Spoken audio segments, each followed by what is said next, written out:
Mapagpalang araw po sa inyo lahat. Nandito naman po ang Hiwaga ng Pangasinan na magtuturo po ng karunungan din po.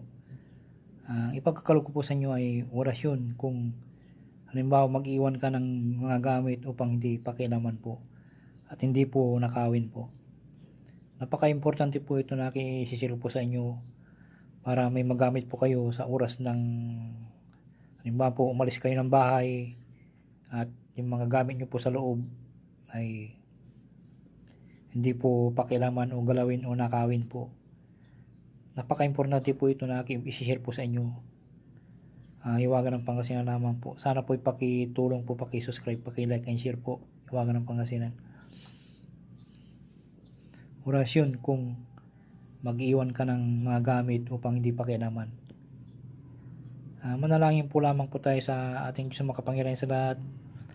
Bago po usalin po yung orasyon po ay humingi tayo ng gabay sa Diyos na makapangyarihan sa lahat para bantayan po ang ating mga buong bahay po, kapaligiran, ating nasasakupan, at isunod po yung orasyon po. Bahala na kayo po magpatungkol. Alam mo ba po, Ama na makapangyarihan sa lahat, sana po ipagkaloob mo po na proteksyonan at gabayan aking pamamahay, na wala pong anuman pong mangyari na nakawin po ang aking mga gamit at hindi pakialaman at walang pumasok na masamang loob dito sa aking pamamahay na hindi pakialaman ang aking mga gamit.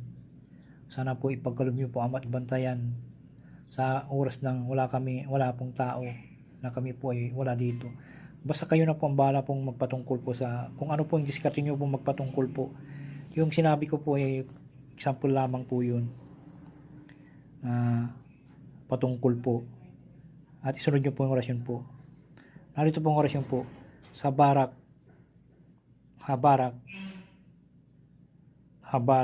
sarak, ulap. 3 bihis po salin po. At isunod po yung kahilingan po.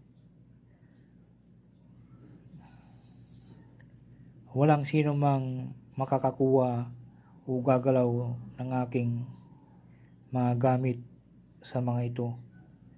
At ipo sa mga gamit ng pakrus po na 3 bisis po. Yan po.